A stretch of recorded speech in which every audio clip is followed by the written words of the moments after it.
Welcome to my channel, Maggie Thompson's Tales. I'm here to share some good old-fashioned American folk stories, mysterious crime tales, and a bunch of other wild topics.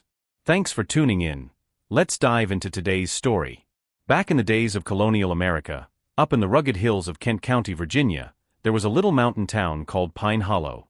In this sleepy settlement lived a young woodcutter named Frank Ellison.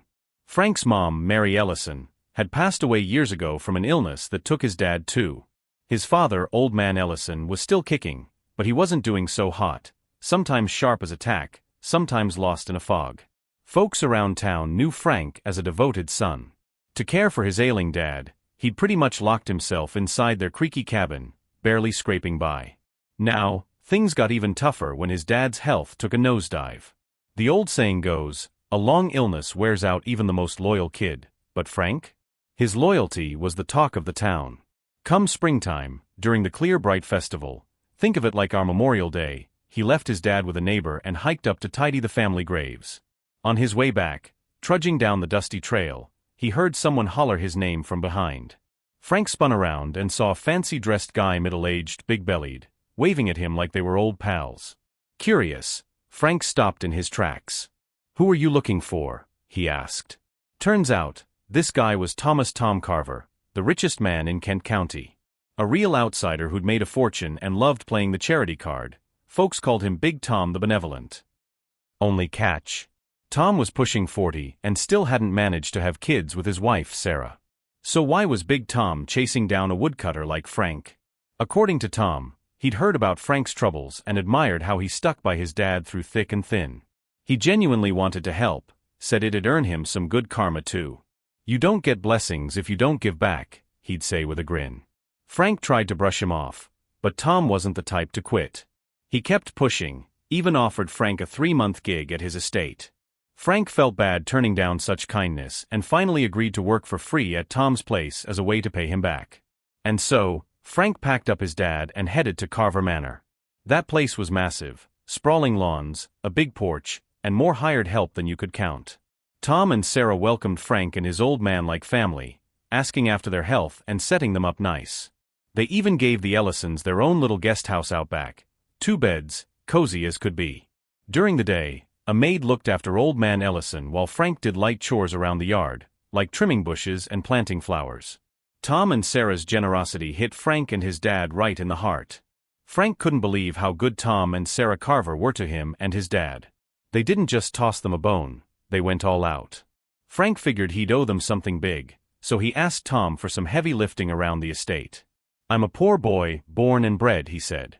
"I ain't afraid of hard work or breaking a sweat." But Tom just waved him off with that easy grin of his. "Frank," he said, "I set things up this way so you can check on your old man whenever you need. I'm not here to work you to the bone, I really want to help you two out. Don't overthink it." Those words hit Frank square in the chest.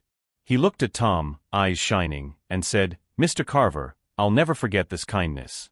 If you ever need me, through fire or flood, anything, I'm your man." Tom chuckled and held up a hand. "Frank, you're thinking too much again. Oh, by the way, I've got a doctor coming by to check on your dad. Hope he's back on his feet soon. Take one worry off your plate. I've got some business to tend to, so I'll leave you to it." With that, Tom tipped his hat and headed off. Frank was floored. Gratitude didn't even cover it. He threw himself into sprucing up Carver Manor's yard, sweeping the paths clean, tending the roses like they were his own. Whenever he had a spare minute, he'd pop back to the guest house to sit with his dad. Over a month rolled by, and Tom never slacked off. He kept the care coming, hired a doc to check Old Man Ellison's pulse, even got him some medicine. Frank started feeling like he didn't deserve all this from the Carvers. One stormy night, with the wind howling like a pack of wolves, Frank was out front brushing fallen leaves off the porch. Suddenly, someone yelled, "The back house is flooding." Frank's heart sank. His dad was back there. He bolted toward the guest house, boots pounding the muddy ground. Sure enough, the little place was going up in flames, not water. Must have been a lightning strike. Tom and Sarah were already out there, shouting orders to the hired hands to douse the fire. But the blaze was wild, fed by the gusts, and it wasn't backing down. Frank didn't think twice. He charged toward the door. Tom grabbed his arm, yanking him back. "Frank, you trying to get yourself killed? That fire's a beast. You go in there, you ain't coming out. I can't let you die on my watch." Just then, Frank heard his dad's raspy voice calling from inside. He shook Tom off and barreled through the doorway. Inside, smoke stung his eyes, but he spotted Old Man Ellison huddled in a corner. Frank scooped him up, hoisting him onto his back. He turned to run, but a burning beam crashed down, blocking the exit. Flames licked up the walls, closing in fast. It looked like they were done for, trapped in a fiery grave. Then, out of nowhere, a roar split the air. Thunder rumbled, and rain came pouring down like a waterfall. The folks outside started shouting, "The Blue Hawk! The Blue Hawk's come to save em!" The fire hissed and died under the downpour. Frank stumbled out, his dad still on his back, and looked up. Sure enough, a massive bird, a hawk with shimmering blue feathers, circled overhead a few times before soaring off into the stormy sky. Frank dropped to his knees in the mud, bowing his head in thanks. Tom and the hands rushed over, grinning ear to ear. "Frank, you lucky dog!" Tom hollered. "Looks like you've got the Blue Hawk watching over you, ain't that something? They say it only shows up for the pure of heart." Frank, still catching his breath, asked, "How'd it catch fire anyway?" Tom sighed, scratching his head. "The maid watching your dad stepped out for a bit, and next thing we know, the place was up in flames. Don't worry, I'll deal with her. She'll pay for the damage." The maid, pale as a ghost, dropped to her knees, begging for mercy. But Frank waved it off. "Mr. Carver, please, let her be. My dad's been out of it lately, he might have knocked over a lantern or something. If anything, I'll cover the cost when I can. After this mess, I've put you out enough, I should take my dad and go." Tom wouldn't hear it. "Frank, don't talk like that. This is on me, I didn't keep a close enough eye on things. Your dad's shaken up and hurt, he needs to stay here and heal. A fella as loyal as you, running into that fire? That's the bravest thing I've ever seen. The house is toast, sure, but I'll have it fixed by tomorrow. Tonight, we'll move you both to another room." Tom's big heart left Frank speechless. He sank to his knees again, right there in the wet grass. "Mr. Carver," he choked out, "I can't ever repay you for this. If you need anything, anything at all, I'd lay down my life for you." For the next few days, Tom wouldn't let Frank lift a finger around Carver Manor. "You've been through enough," he insisted. Frank, still reeling from the fire, spent his time tending to his dad. Old Man Ellison was banged up and spooked from the blaze, but with some rest and care, he started pulling through. Once his dad was steady enough, Frank figured it was time to say their goodbyes. He went to Tom, thanking him over and over, swearing he'd repay the man's kindness someday. But when he brought it up, Tom's face fell. Tears welled up in his eyes, and he looked downright miserable. "Frank," he said, voice cracking, "looks like I didn't do right by you two after all. Truth is, if you really want to pay me back, I've got something weighing on my chest. It's hard to spit out, but I need your help." "Nah, forget it, you'd better just go." Frank wasn't having that. Seeing Tom so torn up, he pressed him to spill the beans. Tom sighed real heavy and said, "All right, I ain't proud of this, so don't laugh. When I was younger, I took a bad fall, messed me up good. Docs say I can't have kids. I've built all this," he waved a hand at the estate, "but what's it worth with no one to pass it down to? I heard tell of a critter up in the eastern hills, a blue hawk they say. Word is, its feathers can cure anything, even my problem. Been hunting it for years, but I ain't got the luck. Seems it only shows itself to folks with a special kind of fate." Frank perked up. "Mr. Carver, you mean that OL legend? I went looking for it once, hoping it'd fix my dad, but I never saw hide nor hair of it. That night of the fire though, that blue hawk swooped in. What's that about?" Tom's eyes lit up. "Frank, you don't get it. I asked some wise folks round here about that blue hawk. They say it only shows up near a full moon, tonight's the night, and only to someone pure-hearted, loyal to a fault. Me and Sarah, we lost our folks long ago. I can't be that good son anymore. But you? You drew that bird out to save your dad. You're the one it's tied to. If you want to square things with me, and help your old man too, head up there tonight. It's a rough trail though. You up for it?"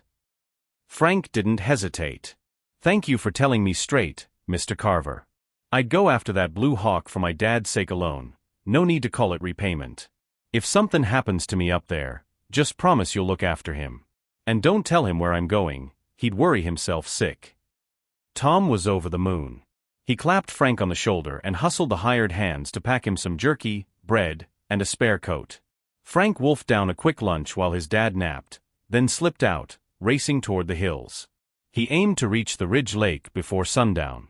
But he'd barely made it to the foothills when he heard his dad's voice calling after him. Frank froze. How'd he know? He turned and saw Tom rolling up in a horse-drawn buggy, Old Man Ellison sitting beside him, looking frail but stubborn as a mule. "Mr. Carver," Frank blurted, "why'd you bring him here? This trip's dangerous. I might not come back. Take him home, please." Tom shook his head. "It wasn't my idea, Frank. Your dad woke up bawling, asking where you'd gone. I had to tell him the truth.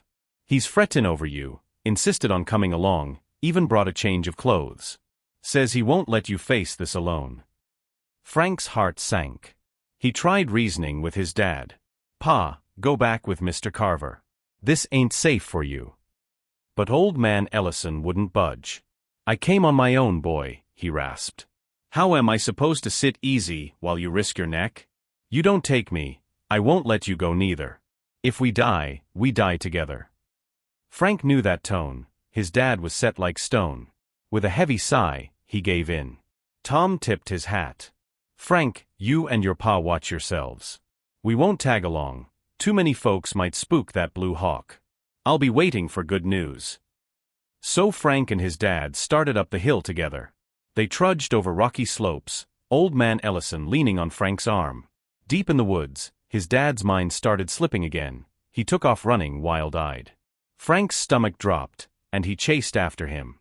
Then came a scream. His dad collapsed, out cold. Frank rushed to his side, heart pounding. What had spooked him? He squinted into the trees and caught a glimpse of something, a shaggy figure in animal hides, darting out of sight. Could there be some wild hermit up here? Frank's gut twisted, but for his dad, and his promise to Tom, he shook it off.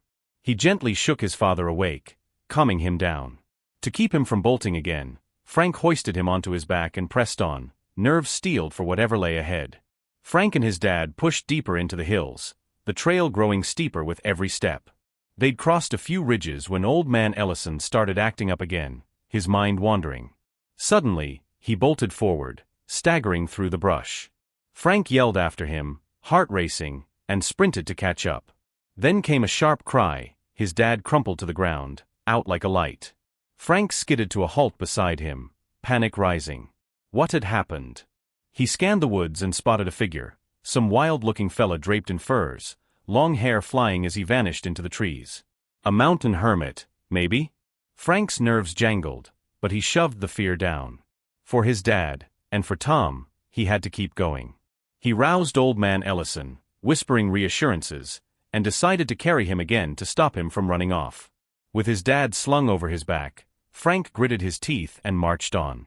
It wasn't long before the sun dipped low, painting the sky orange. The full moon hung bright overhead, lighting the path like a lantern. But then dark clouds rolled in, thunder growled, and rain started pelting down. Frank hurried to find shelter, his dad's weight slowing him. Up ahead, he spotted a faint glow through the trees. Another soul out here? He trudged toward it and found a cave carved into the hillside. Frank called out at the entrance, "Anybody home?" No answer, just the echo of his voice. He ducked inside, grateful for the dry. The cave was bigger than he'd figured, split into two hollows like rooms. In one corner, a small fire crackled, but whoever'd lit it was long gone. With the storm raging outside, Frank carried his dad toward the flames to warm up and dry their soaked clothes. Old Man Ellison stirred, groaning, and tried to stand. Frank helped him shuffle forward. But then Frank's boot caught on something, a tripwire maybe? Before he could react, his dad shoved him aside with surprising strength, letting out a holler as he hit the ground. Frank stumbled, then froze. An arrow jutted from his dad's chest, blood seeping through his shirt. A trap, some fool hunter's rig must have been left in here. Frank dropped beside him, eyes stinging. "Pa, why'd you do that?" You shouldn't have taken it for me, I'm the one who dragged you up here. Tears mixed with the rain on his face as he cradled his dad. Hang on, I'll get you down the mountain to a dock. Old man Ellison grabbed Frank's arm, his voice faint. Frankie, let me be. I know my time's up, don't waste your strength. You've been a good son. Too good. You made a promise to Tom, go keep it. Leave me here and find that blue hawk. His eyes fluttered shut, and he went limp. Frank couldn't abandon him, not like this. He wanted to haul his dad back down the hill, get him help, but the storm outside was a wall of black and water. No way he'd make it. He hugged his dad tight, sobbing into the cave's stillness, feeling like the world had caved in. Then, a noise. A faint shuffle from the shadows. Frank whipped around, squinting through tears. Something moved, a huddled shape in the corner. It stood, and Frank's blood ran cold. It was that shaggy hermit from before, the one who'd spooked his dad. Rage boiled up, drowning his grief. This guy's fault, had to be. He snatched a stick from the ground and charged, ready to crack the hermit's skull for what happened. But the hermit flinched, hands up, looking more scared than mean. He jabbered something Frank couldn't catch, pointing at the arrow in old man Ellison's chest, then biting his own hand like he was sorry. His wild gestures seemed to say, I didn't set that trap. Frank's anger faltered, maybe he'd pegged the guy wrong. He lowered the stick, unsure. The hermit, seeing Frank back off, started waving his arms again, pointing toward the cave mouth. Frank puzzled it out. The fellow wanted him to follow, to head up the hill with his dad. Did he know where the blue hawk was? Or maybe a way to save his old man? Frank made up his mind. He'd let the grudge slide for now. Scooping his unconscious dad into his arms, he trailed the hermit out of the cave.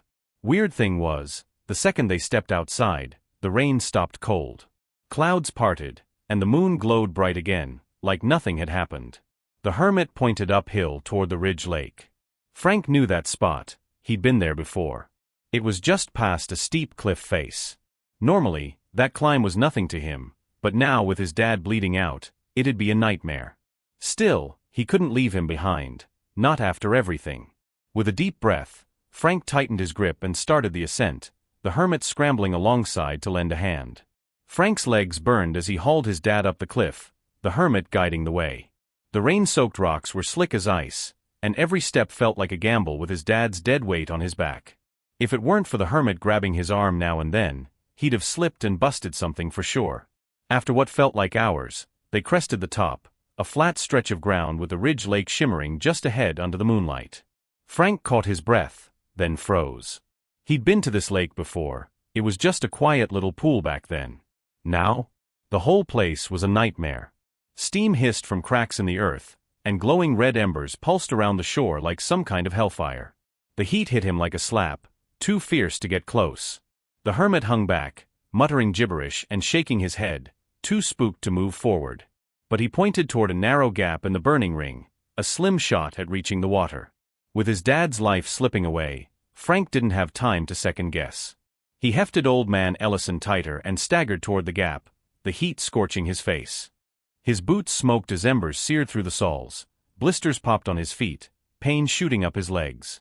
But he kept going, teeth clenched, inching along the path. His dad, out cold, didn't even twitch.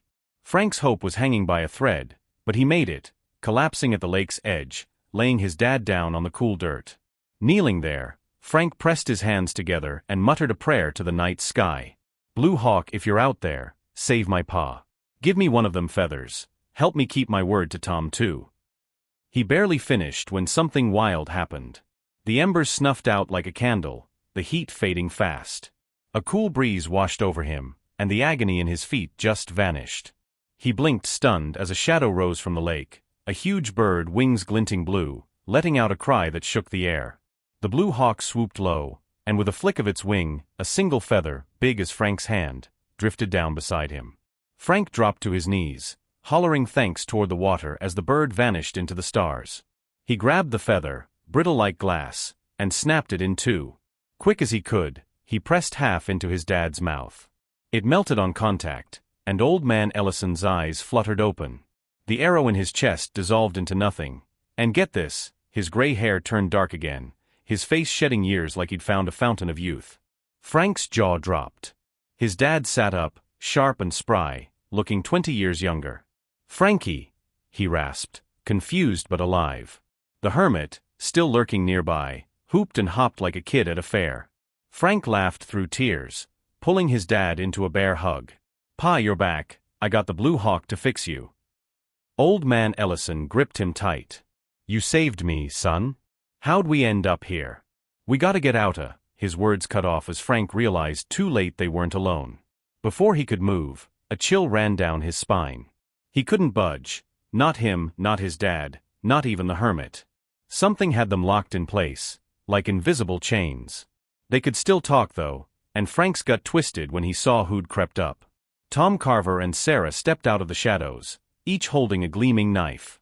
Behind them loomed a wiry fella in a dark coat, some kind of backwoods preacher, grinning like a fox in a henhouse. "Well, Tom," the preacher drawled, "told you the Blue Hawk was real. You saw what that feather did, didn't ya?" Frank's head spun. This was all too fast. He shouted, "Mr. Carver, you just wanted the feather, right? I'll give it to ya, don't hurt us or the hermit neither." But Tom didn't even glance his way. He reached into Frank's coat, snagging the other half of the feather wrapped in a rag. Sarah gasped as old man Ellison's youth sank in. "Tom, look at him, good as new." Tom nodded, raising the feather to his mouth. But before he could take a bite, Sarah's knife flashed, sinking deep into his side. She snatched the feather as Tom crumpled, clutching his wound. "You snake," he wheezed. "Why'd you take it?" Sarah smirked, cold as winter. "Why? That old man's spry now. Your little problem ain't worth this. It'll keep me young forever." She lifted the feather triumphantly, but she'd missed the preacher creeping up. With a swift jab, his blade caught her square in the back. She dropped, lifeless, and the feather hit the ground, gone in a puff of dust. The preacher laughed, low and mean. "You two reckon you're worthy of the Blue Hawk's gift? Pathetic." Frank watched, dumbstruck, as bodies piled up.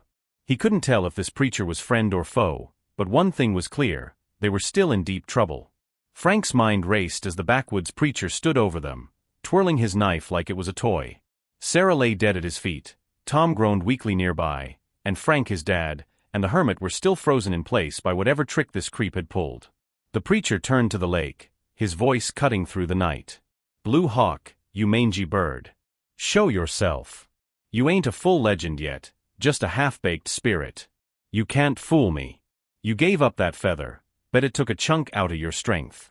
Come out now, and I'll just take your power, leave you alive to lick your wounds. Hide, and I'll gut every soul by this lake. You'll watch 'em bleed. If that don't work, I've got ways to drag you out myself." He swung his blade toward Frank and stabbed down, grazing his arm. Frank yelped, the pain snapping him alert. This lunatic was using them as bait to lure the Blue Hawk. "Blue Hawk." Frank hollered, "Stay away. You've done enough, saved my pa, gave us a miracle. I won't let this snake ruin you for us." The preacher snarled and pivoted, aiming his knife at old man Ellison. Frank's heart jumped. "You stinking coward," he roared. "Take me on, leave him be." But the preacher didn't care. He drove the blade into old man Ellison's shoulder. The old man gritted his teeth, refusing to scream, and glared at the lake. "Blue Hawk, don't you dare come out," he rasped. That pushed the preacher over the edge. He raised his knife again, ready to finish old man Ellison off. But before the blow landed, a piercing screech split the air. The Blue Hawk burst from the lake, wings blazing blue, and dove straight at the preacher. The man cackled, dodging aside with a twist. "Gotcha," he crowed, pulling a net from his coat, some kind of trap he'd rigged. The bird and the preacher tangled in a wild scrap. Feathers flew, the net swung, and the ground shook with their thrashing. Frank felt the invisible grip on him loosen. He could move again, same as his dad and the hermit. They could have bolted right then, but guilt pinned them in place. Old man Ellison grabbed Frank's arm. "Son, that Blue Hawk's got our backs. We can't just ditch it. We might not fight, but we can cheer it on." Frank nodded, and they started shouting. "Come on, Blue Hawk. You've got this, take him down." The hermit joined in, whooping and hollering in his own wild way. Suddenly, a golden flash erupted from the bird's wings, blinding bright. The preacher stumbled back, yelling, "No, you're turning full legend now." He tried to scramble away, but it was too late. The blue hawk swooped, talons flashing, and pinned him to the dirt. The preacher squirmed, begging, "Mercy, please, I'll change my ways." But the bird shimmered and shifted, morphing into a tall man in a blue coat, stern as a judge. "You've done too much evil," he said, voice like thunder. He pointed a finger, and a white light shot into the preacher. The man screamed, bolted upright, and tore off down the hill, babbling nonsense. Word was, he ended up a raving beggar in some hollow, dead not long after.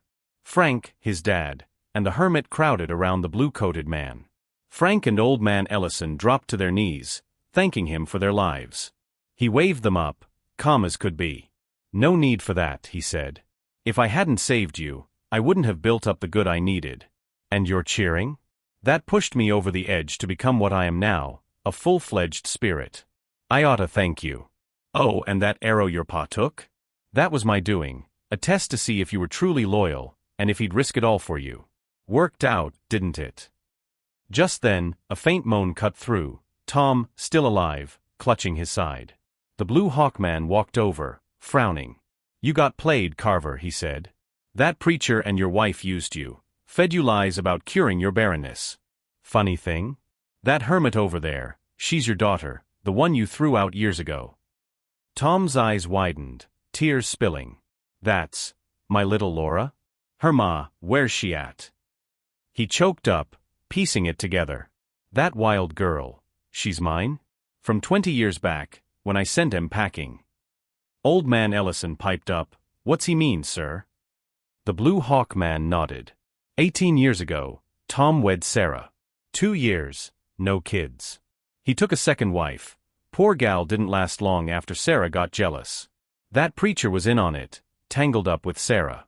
When the first wife got pregnant, they cursed her, made the baby come out wild-looking, covered in hair. Called her a monster, ran her and her ma off into these hills. Folks thought they'd die out here, but they scraped by. Frank's jaw dropped as the truth sank in. The hermit, Laura, was Tom's lost kin, and this whole mess had roots deeper than he'd ever guessed. Old man Ellison nodded slowly as the Blue Hawk Man laid out the tale. "I remember that day," he said, voice low. 18 years back, I was in the crowd when they ran that poor woman and her baby off. Sarah called her a witch, said the kid, Laura, was some kind of devil spawn cause of all that hair. The preacher even waved a cross, claiming he'd purge 'em. I hollered they oughta just leave 'em in the hills to fend for themselves, better than a lynching. Guess it stuck, 'cause Tom hauled 'em up here. Never knew they made it through." The Blue Hawk Man tipped his head. "That's right. You gave him a shot, even if you didn't know it. Laura's ma didn't last long, died a few years in, but Laura grew up wild, tough as nails. I kept an eye on her, waiting for someone decent to cross her path, bring her back to folks. That preacher, though? He'd been scheming to nab me for years, wanting my power to boost his own.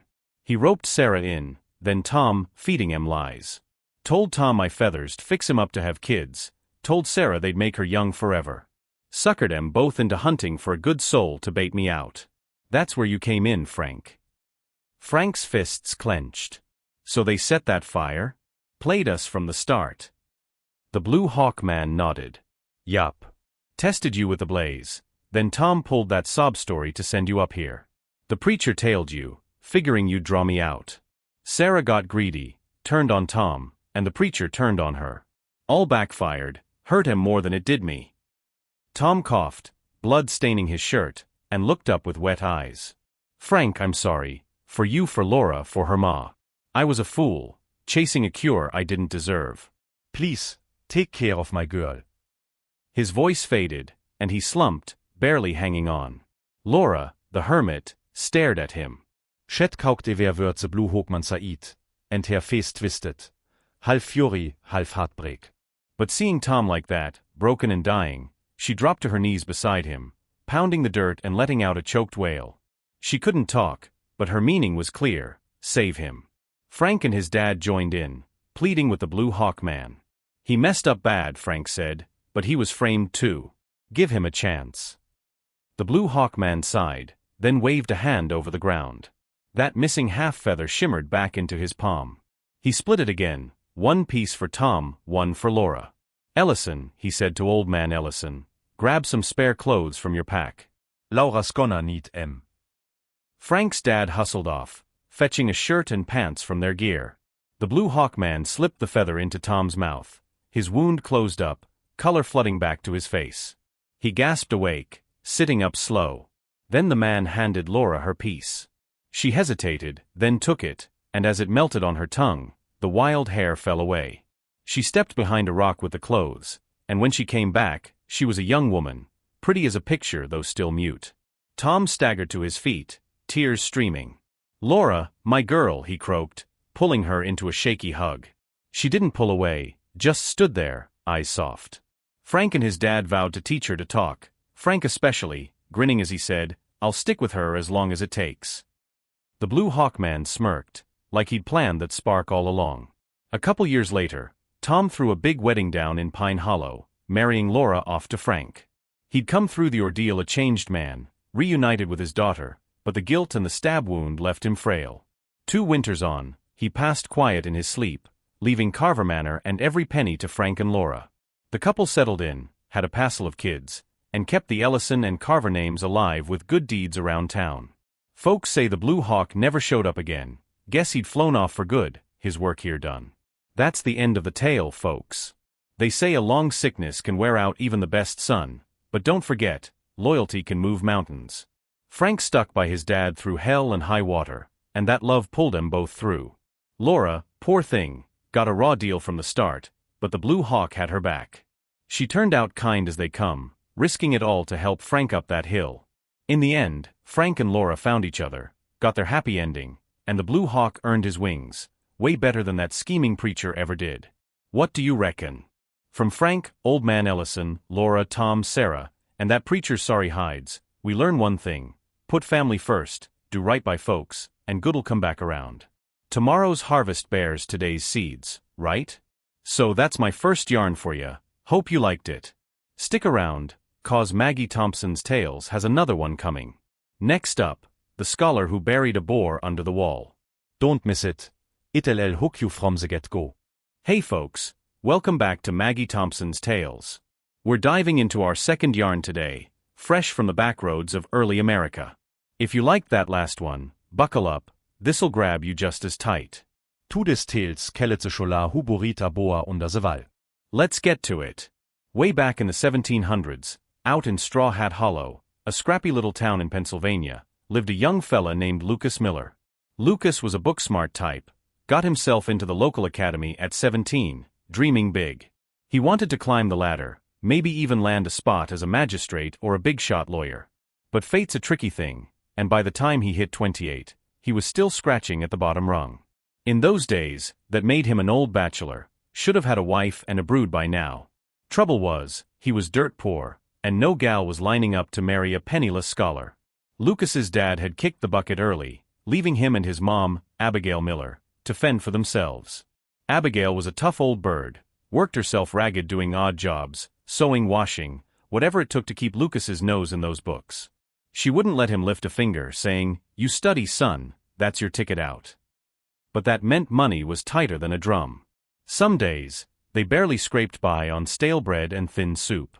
Years of hunger and hard labor wore Abigail down. One sticky July day in 1742, she took sick, real bad. Couldn't get out of bed, her face pale as a ghost, coughing like her lungs were giving up. The Millers didn't have a dime for medicine, and Lucas felt it like a punch to the gut.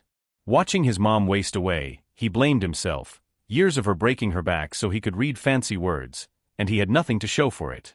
After wrestling with his pride, Lucas made up his mind. He'd swallow it and beg for help.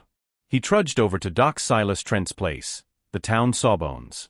Silas was a wizard with a scalpel, but his heart was colder than a winter creek. He'd patch you up, sure, but only if it lined his pockets. In less than a decade, he'd gone from stitching folks up to owning half the county, hundreds of acres, hired hands, the works. These days, he cared more about his land than his patients, living high on the hog while folks like Lucas scraped by. Lucas showed up at Silas's big brick house that morning, hat in hand, nerves jangling. Doc Silas, he said, voice shaky, my ma's real sick. Could you come take a look? We ain't got cash up front, but I'll pay you next month when I get some wages. Throw in extra if you need. Silas flashed a smile that didn't reach his eyes and gave a slow nod. He barked at a servant to fetch tea, then leaned back in his chair. Sure, Lucas, we'll see to your ma, he said, smooth as butter. The servant brought out a steaming cup, fancy stuff Lucas couldn't afford, and Silas pushed it his way. Drink up, boy. Don't insult me by letting it sit. Lucas didn't dare say no. He sat, took a sip of the bitter brew, and tried again. Doc, she's got this weakness. Coughing fits too. This morning, I saw blood in her spit. Please, come quick as you can. Silas just watched him, sipping his own tea, that grin still plastered on. Then he leaned in, voice dropping low. Say, Lucas, what about that little deal I floated last time? You give it any tucht. See, back in those days, scholars like Lucas got perks, maybe a couple shillings a month from the colony, plus tax breaks on land, 50 to 80 acres worth. That was real money, and slick types like Silas knew it. He'd been after Lucas for a year to stick 60 acres under his name, dodge the taxes, and toss Lucas a few coins each month as a kickback. Win-win, he'd said. Lucas turned it down flat last time, felt like cheating the law, and he wouldn't stoop that low. But now, with his ma on death's door, Silas was circling back, dangling the bait again. Doc Silas Trent leaned back in his fancy chair, eyeing Lucas like a cat with a cornered mouse. So Lucas, he said, voice slick as oil, you gonna sign them acres over to me or what? ID hatte to se your masofa, kosjure to protubent alite. His meaning was crystal clear, no deal, no doctor. Silas knew Lucas's soft spot. Everyone in Straw Hat Hollow called him a mama's boy, the loyal kind, and he was betting that guilt would crack him. But Lucas shook his head, slow and firm. Told you last time, document. I may be broke, but I ain't crooked. I won't cheat the colony for a quick buck, not even for this. Sorry, but I can't do it. He stood, grabbed his patched-up coat, and turned to leave, feeling Silas's stare boring into his back. Silas's voice turned cold as a north wind. Loyalty's sweet, boy, but it don't pay the bills. You're too high and mighty to save your own ma, some son you are, huh? Lucas flinched but kept walking. That's a different thing altogether, he muttered, stomping out the door. Silas just smirked, figuring the kid would crawl back soon enough. He didn't bother chasing him. Lucas stumbled home, head spinning, and slumped by his mom's bedside. Abigail looked worse, skin like wax, barely breathing, her coughs rattling the shack. No money, no medicine, and now no doc cause he'd stuck to his guns. Useless, he felt useless. He dropped his head into his hands and cried, quiet so she wouldn't hear. Abigail cracked an eye open, peering at him. Lucas, get up, she wheezed. Men bleed, they don't bawl. If I go, you don't cry neither. This sickness ain't your fault, don't throw good money after bad. After I'm gone, you take care of yourself. Maybe books ain't your road no more. Find another way. Right then, a gruff voice boomed from the doorway. She's right, kid, quit moping. Lucas jerked his head up and saw Hank Grayson, the town hunter, striding in. Hank was pushing 60, built like an ox from years of tracking game in the hills. He'd brought a scrawny hen and a sack of eggs, plunking him down by the bed. Hank's wife had died young, and he'd had a torch for Abigail ever since Lucas's dad passed. Swore he'd never marry another, chasing her for over a decade while she brushed him off. Didn't stop him from being a decent sort, his hunting kept him flush, and he wasn't shy about sharing. Heard your ma's down bad, he said to Lucas. That snake Silas Trent's got no soul, just dollar signs in his eyes. Forget him. Sling your ma on my back, and meet me outside my place. I'll borrow a wagon and haul her to town. Docs, they'll fix her up. Abigail waved a weak hand. No, Hank, don't bother. This ain't curable, save your coin.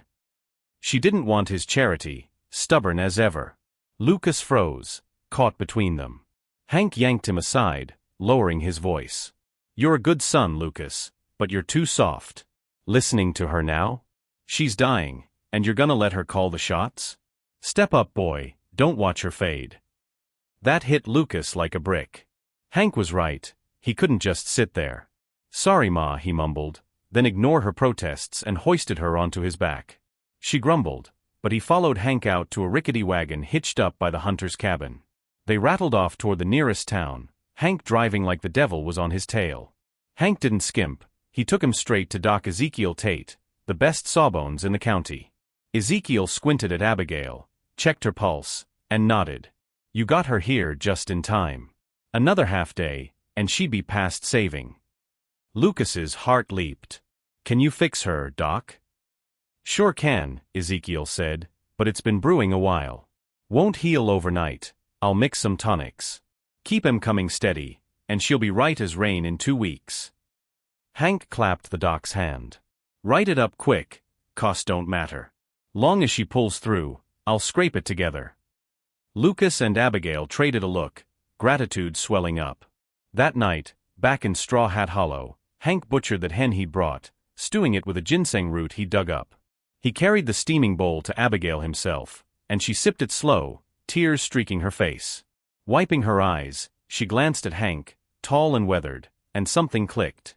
Lucas, she said, Hank's a crack shot with that rifle.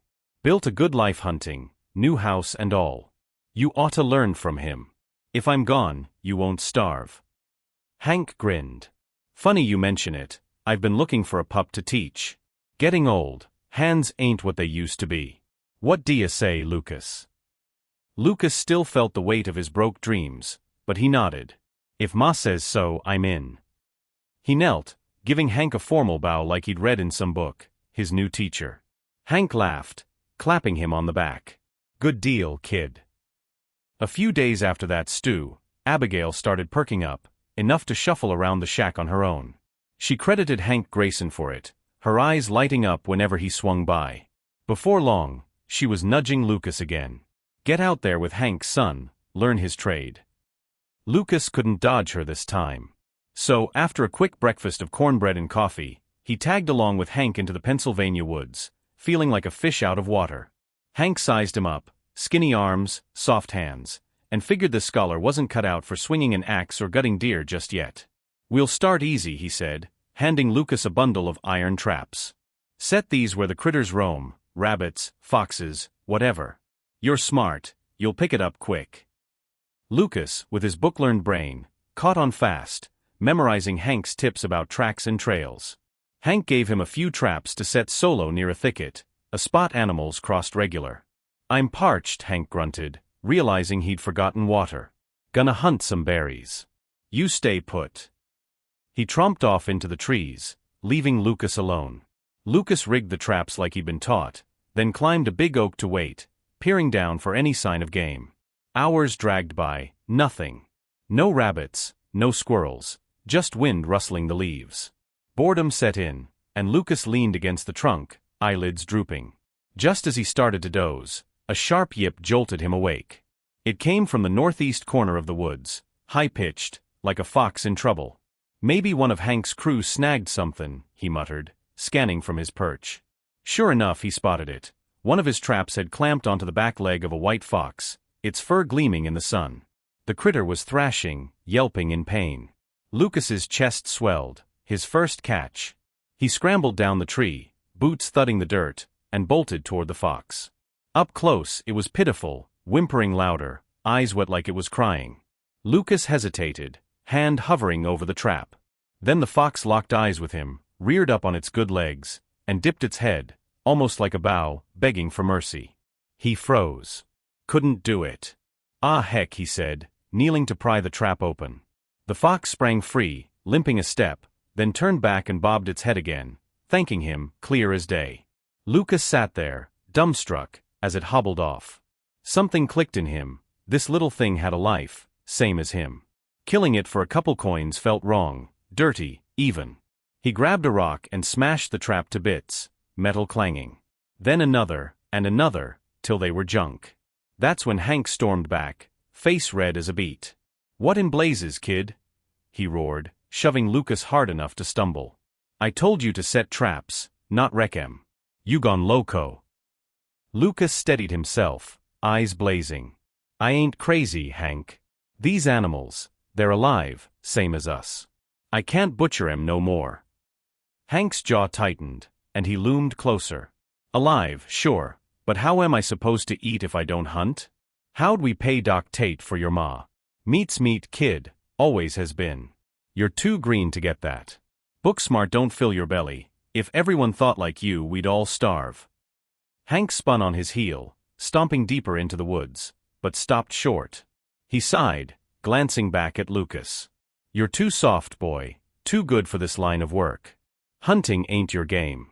Find another path, or you'll be scraping by forever. With that, he vanished into the brush. Lucas stood there, Hank's words stinging like nettles.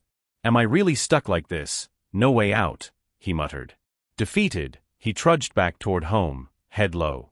About 100 paces in, he noticed an old man under a gnarled pine, white beard down to his chest, staring at Lucas with bright, eager eyes. The old-timer hopped up as Lucas got close, grabbing his hand like they were kin. Bless you, son, I've been waiting for you. Lucas blinked, pulling back. Sir, what's this about? I don't know you, sure you got the right fella. The old man chuckled, hearty and warm.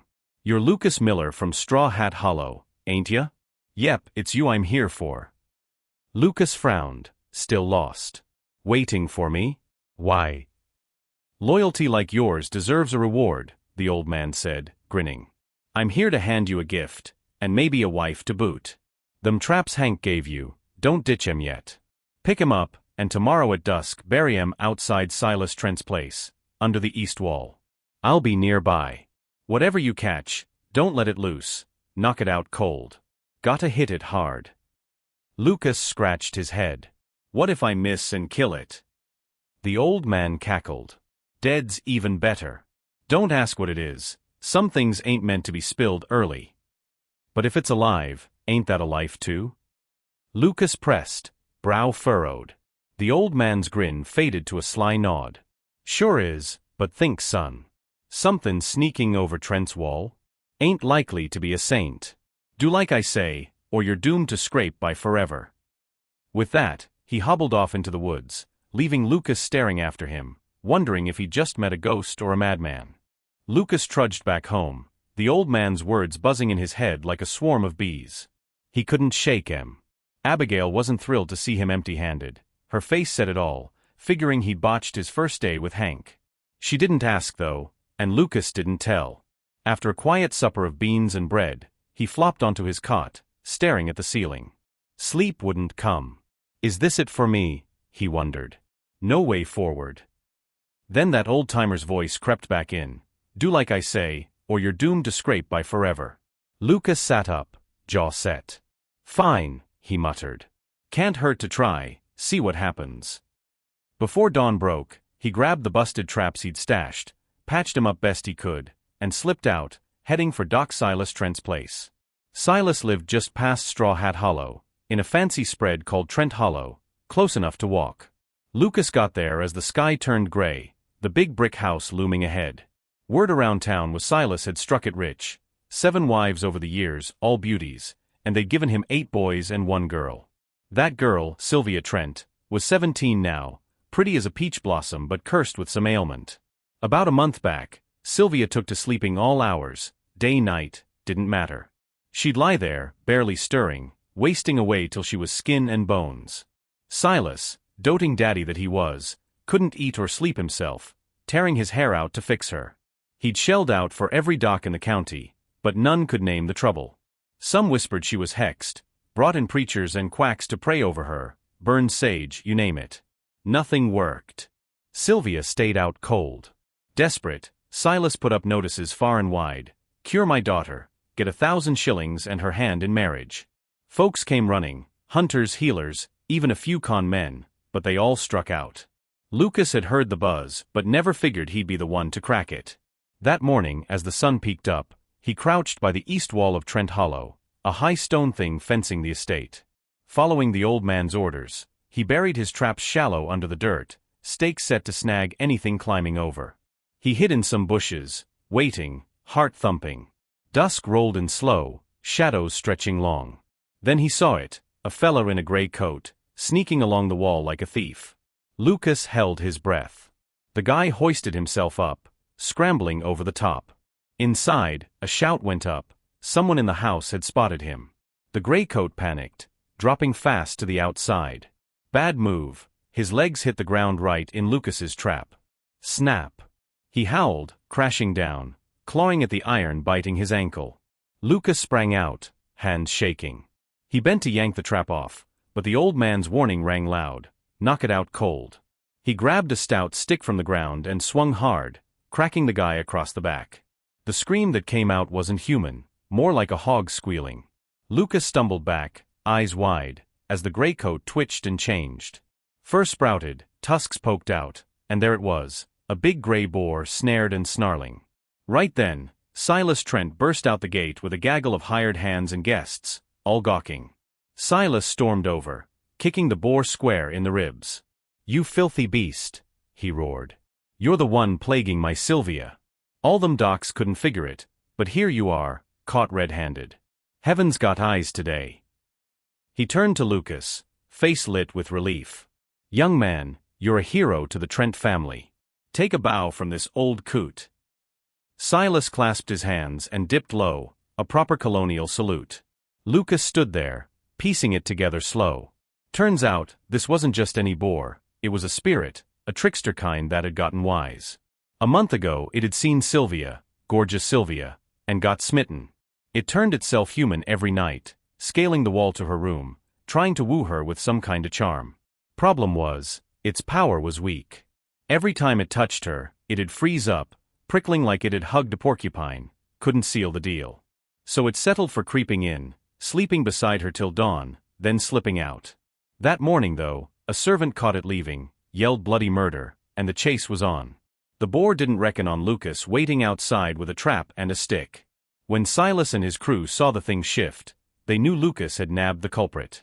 Silas wasn't taking chances. "Burn it," he barked to his men. "No more trouble from this hog." They piled wood, lit a fire, and torched the boar till it was ashes. Lucas watched, half amazed, half queasy, as Silas clapped him on the shoulder. "You've saved my girl, son. 1,000 shillings like I promised, and when Sylvia's back on her feet, she's yours if you'll have her." Lucas blinked, the weight of it sinking in. That old-timer wasn't spinning yarns after all, this was his ticket out. Lucas stood there, still half-dazed, as the last embers of the boar's pyre flickered out. Silas Trent's men kicked dirt over the ashes, making sure that spirit wouldn't crawl back to haunt anyone. Silas turned to Lucas, his gruff face softening. "You've done what a dozen so-called heroes couldn't, son. Saved my Sylvia from that cursed hog. I'm a man of my word, 1,000 shillings, cash in hand, and when she's well we'll talk about that wedding." Lucas nodded slow, the weight of it settling in. He hadn't set out to be a hero, just followed some batty old man's hunch. But here he was, staring down a fortune and a future he'd never dreamed of. Silas clapped him on the back and marched him into Trent Hollow, the hired hands trailing behind, buzzing about the night's wild turn. See, that boar spirit had been a sly one. Smitten with Sylvia's beauty, it had crept into her room every night for a month, trying to win her over with its half-baked charms. But its power was shaky, touching her sent it reeling, like a jolt from a lightning rod. So it had settled for curling up beside her, leeching her strength while she slept, turning her into a ghost of herself. That morning, it had slipped up, got spotted by a servant and bolted, only to land in Lucas's trap. When he whacked it and it showed its true colors, Silas finally had his answer. Sylvia woke up not long after the boar burned. Color crept back into her cheeks, and within days, she was sitting up, weak but smiling. Silas kept his promise, handed Lucas a fat sack of shillings, enough to set him up proper. And true to his word, once Sylvia was steady, he threw a wedding that Straw Hat Hollow wouldn't forget, fiddles playing, tables groaning with roast pig and apple pie. Lucas and Sylvia tied the knot, her beauty shining brighter than ever now that the curse was gone. Word spread fast, and by the next year, Lucas took a crack at the county exams, passed with flying colors and landed a clerk's post, a step up from his broke scholar days. Abigail, fully mended thanks to Doc Tate's tonics, watched her son climb out of the muck and couldn't stop grinning. She even softened up to Hank Grayson. After years of dodging him, she said yes to his ring. They hitched up quiet-like, settling into his hunting cabin with a new lease on life. As for Doc Silas Trent, his luck turned sour. He'd tried roping another scholar into his tax-dodging scheme after Lucas said no, bad move. The colony caught wind, and the law came down hard. They seized most of his land and cash, leaving him a shadow of the big shot he'd been. Silas slunk off, grumbling, while Lucas and Sylvia built a cozy life on his reward. That's the tale done, folks. Hope you liked this little romp through Straw Hat Hollow. If it tickled your fancy, drop a note below. Don't forget to subscribe and share with your kin. Thanks for listening, and I'll catch you next time with another yarn from Maggie Thompson's Tales. Now, let's chew on this a bit. Lucas Miller started out with nothing but a sick ma and a head full of books, poor as dirt, but loyal to a fault. He wouldn't bend his morals for Silas's dirty deal, even when it could have saved Abigail. That grit paid off, caught him a boar, a bride and a sack of shillings. Abigail stuck by him too, pouring her last strength into his dreams, and found her own happy ending with Hank. Silas, though? Greed chewed him up and spat him out. Goes to show, hold fast to what's right, and luck might just swing your way. What do you think? See you soon.